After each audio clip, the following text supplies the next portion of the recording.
Most people get this wrong when they try to start a company in Thailand. They assume it is just about picking a business idea, filing a form, and opening a bank account. But here's the truth no one tells you.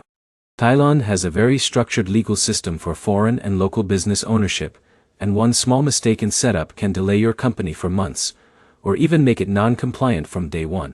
And the biggest mistake you need to avoid is choosing the wrong company structure before you even understand foreign ownership rules in Thailand. In this video, you are going to learn exactly how to start a company in Thailand step by step in 2026. We will cover legal structures, foreign ownership rules, company registration, taxes, banking, costs, and real practical examples so you can avoid expensive mistakes. And stay with me, because in a minute, I'll show you the one company structure that most foreigners pick incorrectly, and how that single decision affects everything from control to profit repatriation. Let's start from the very beginning. If you want to start a company in Thailand, the first thing you need to understand is that Thailand's business system is regulated by the Department of Business Development, known as the DBD. This is the main authority that handles company registration. Now here's where it gets interesting. Thailand is very welcoming to foreign businesses, but it also protects certain industries for Thai nationals. That means your ownership structure matters a lot more here than in many Western countries. So before you even think about registering, you must choose your company type. The most common structure is a Thai limited company, similar to a private limited company in other countries. This is the standard choice for most businesses. But here's the problem.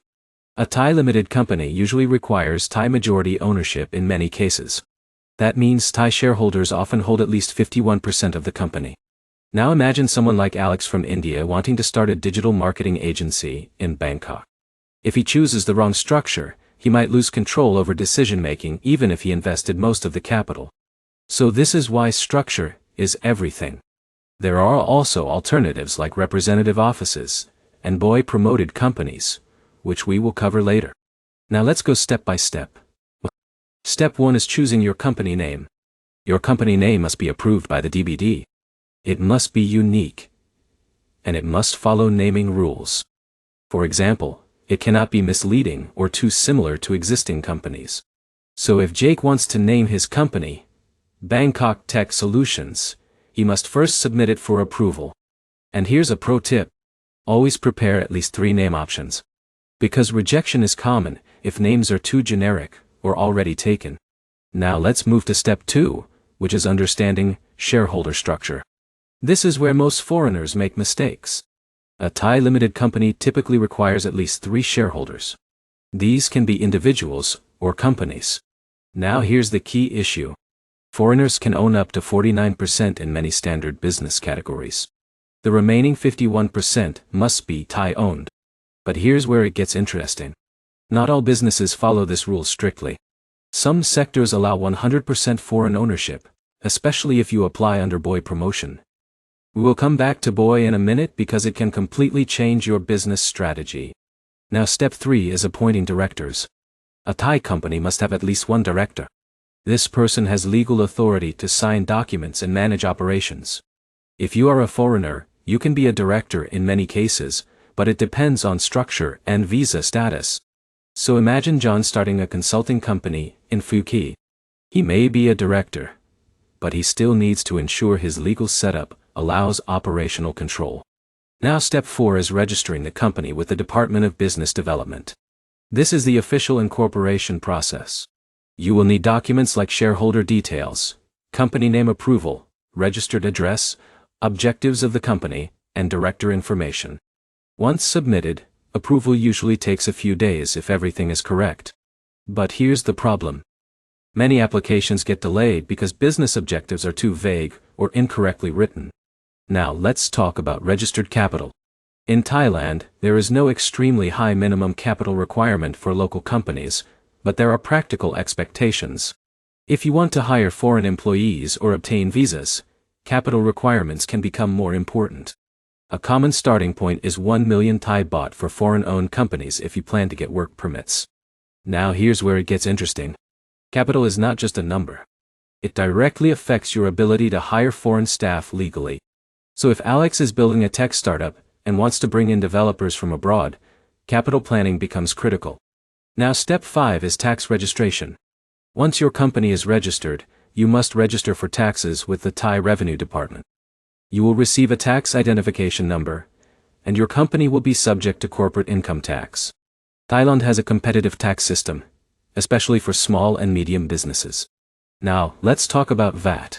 If your business revenue exceeds a certain threshold, you must register for VAT. This is similar to value-added tax systems in other countries. And here's a mistake many beginners make.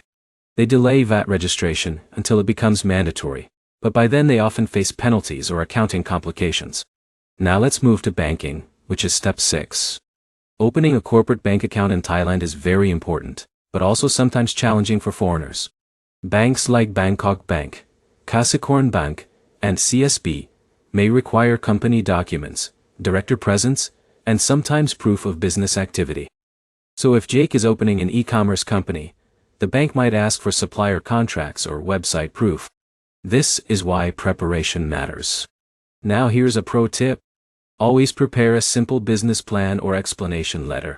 It increases approval chances significantly. Now let's talk about BOI promotion, because this is a game changer. The Board of Investment, or BOI, allows foreign investors to own 100% of certain businesses in Thailand. It also provides tax benefits, visa support, and import duty exemptions in some cases. But here's the catch.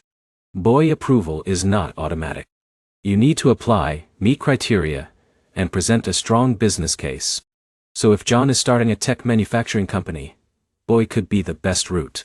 But if he is starting a small cafe, BOI is usually not necessary.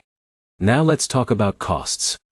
Company registration costs in Thailand are generally affordable compared to Western countries. However, the real costs come from legal setup, accounting, visas, and ongoing compliance. You should also consider accounting services, because Thailand requires proper bookkeeping and annual financial statements. Now let's talk about timelines. If everything is prepared correctly, a Thai company can be registered in a few days to a couple of weeks. But banking, visa processing, and additional permits can take longer depending on your business type. Now let's walk through a real example. Imagine Sarah from the UK wants to open a wellness center in Chiang Mai, Thai. First, she selects a Thai limited company structure with a Thai partner. She submits 3 name options and gets approval. She registers the company with DBD, appoints a director, and sets up shareholders. Then she registers for tax, opens a bank account, and applies for a business visa. Within a few weeks, her company is legally operational. Now here's the key insight. The process is not difficult, but it is structured. Each step depends on the previous one. If you skip steps or misunderstand ownership rules, problems start immediately. Now let's summarize everything clearly. To start a company in Thailand, you first choose your structure carefully, especially considering foreign ownership rules.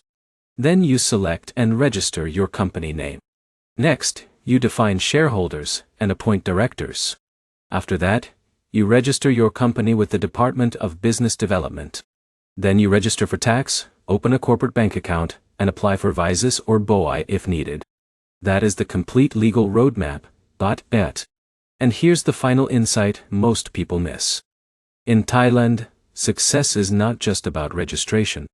It is about choosing the right structure that aligns with your long-term business and residency goals.